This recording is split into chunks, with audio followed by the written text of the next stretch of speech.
Caricature. Paper. Oh, hi.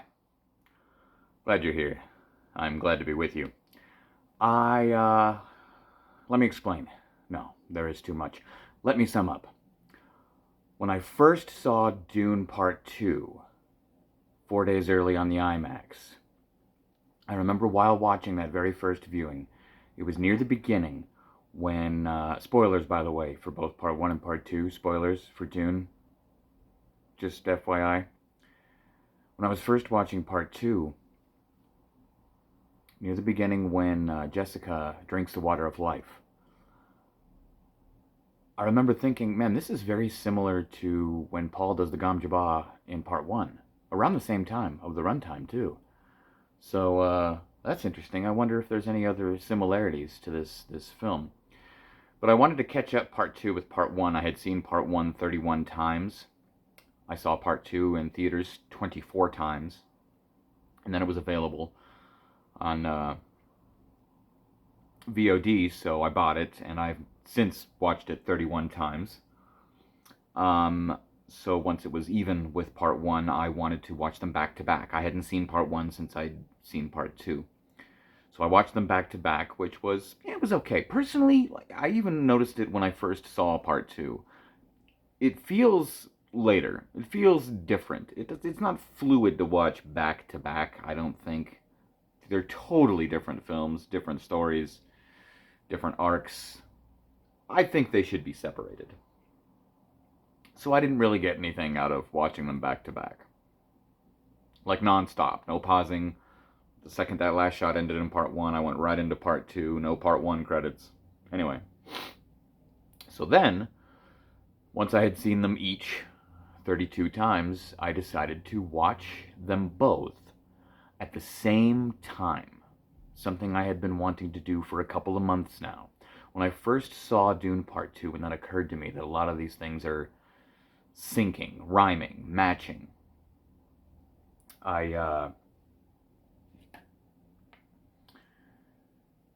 it made me think of Pink Floyd's Dark Side of the Moon with Wizard of Oz. I don't know if you're aware, but it was this very famous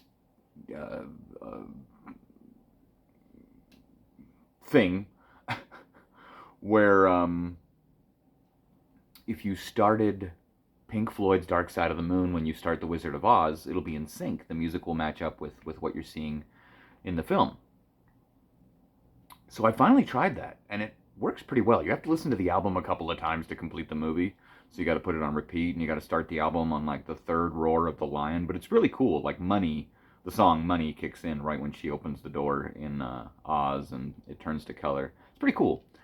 But I figured this was like that. So I did it. I watched Part 1 and Part 2 at the exact same time, non-stop. Okay? And let me tell you,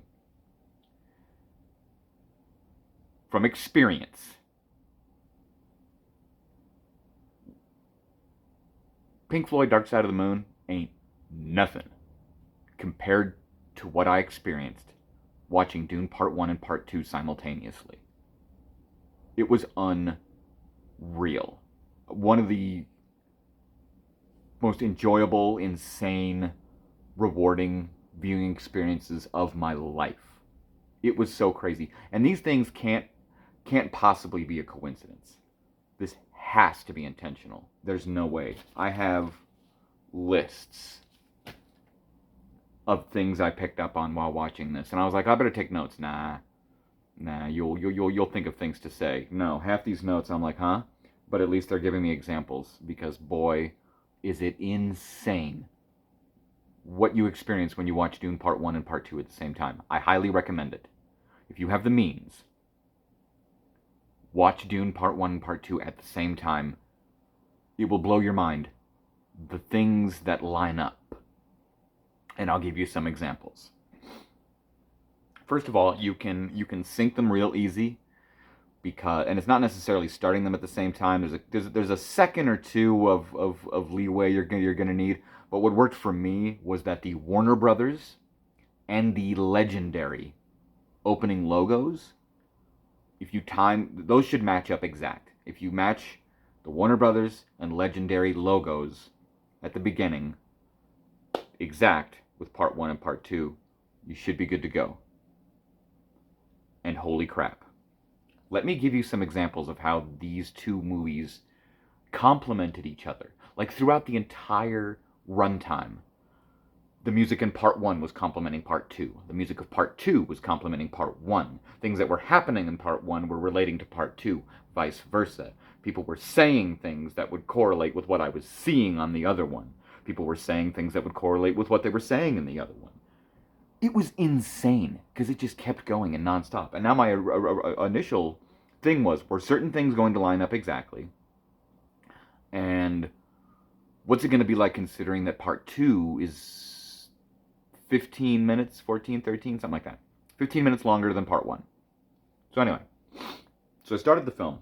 Let me just give you some examples as best I can of things I noticed while watching part 1 and part 2 at the exact same time. At the beginning in part 1, when Paul tells Jessica, "Give me the water," there's a moment at the beginning of part 2.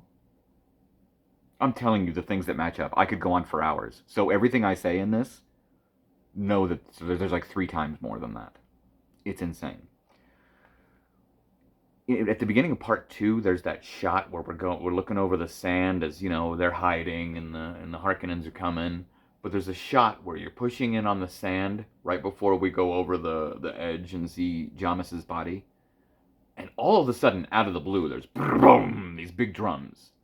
And I've always thought, like, that's kind of out of place, these drums just out of nowhere. Yeah, those drums hit at the exact moment that he says to give me the water. It's kind of crazy.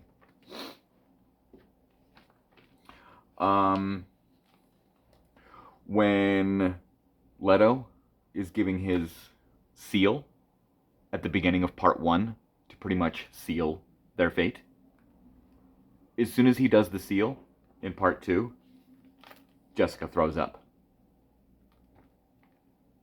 There's nodding at each other. Like, someone will nod in part 1, in part 2, they'll nod, or vice versa. Back, Jessica says to Paul in part 2, don't ever, what I tell you about never turning your back, leaving your back exposed. Right when in part 1 they have a shot of Leto's back as he's waiting to seal the deal.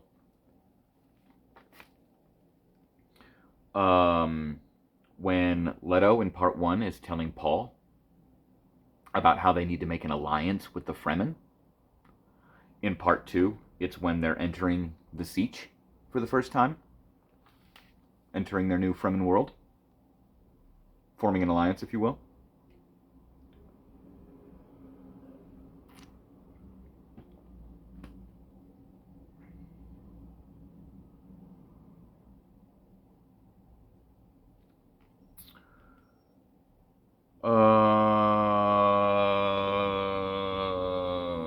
Again, some of these I'm gonna be like, huh? So just know that there's a lot more, and I highly recommend you check it out because it's insane. When Stilgar goes uts and grabs Jessica's tear, it's at the same when he's going uts. It lines up with the Baron's back thing clicking on.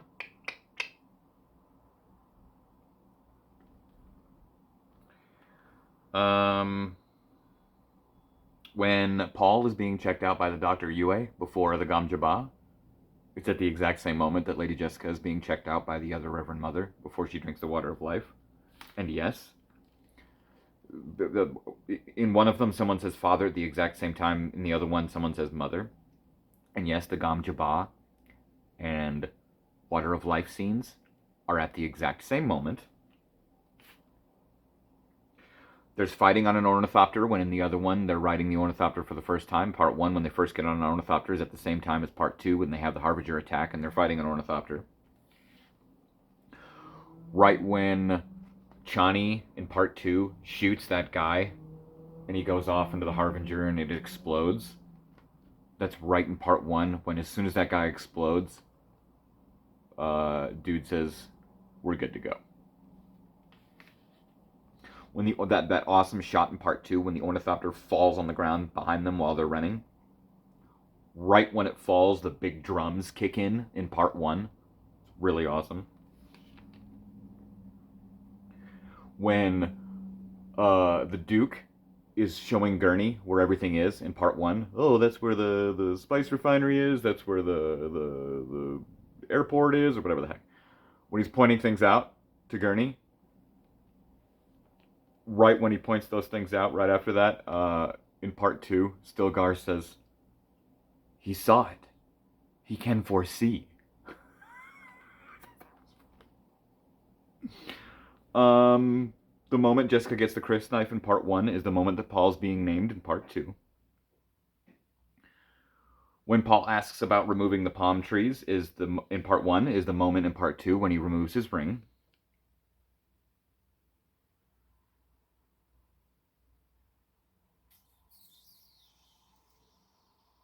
Oh, Denis Villeneuve's favorite shot in part two when Paul's knee comes up and he finally stands up on that sandworm is at the exact same moment. His knee is lifting at the exact same moment in part one when a Harbinger is being lifted. So two things are being lifted simultaneously. There are so many tracking shots, cuts, that match at the same time. Like the rhythm, it's insane. Like I said, it has to be intentional. Oh, she said, you don't go down. That's worm territory. In part one, they say, don't go down. That's worm territory. Oh, you would. Right. Dr. Kine says, you wouldn't want to go down out here. That's worm territory. When she says that, we're cutting to Paul and Chani in bed. I mean, come on. You don't want to go down out here. That's worm territory. Go down, worm. Just saying. An ornithopter goes on, an ornithopter goes off at the same time. The music matches up insanely throughout the entirety of the film, including when the movie's over in part one. It ends right when he says in part two, "You still have to pay for my father." So the credit music in part one perfectly complements the fight. You know how there's no music in part two between Fade and Paul? The fight has music from the credits in part one. It's brilliant. And then the music and the credits in part one end right when Chani's about to leave the room, and all that's left in part two is Lead Them to Paradise. It's crazy. It's crazy, I'm telling you. It's crazy. And there's more.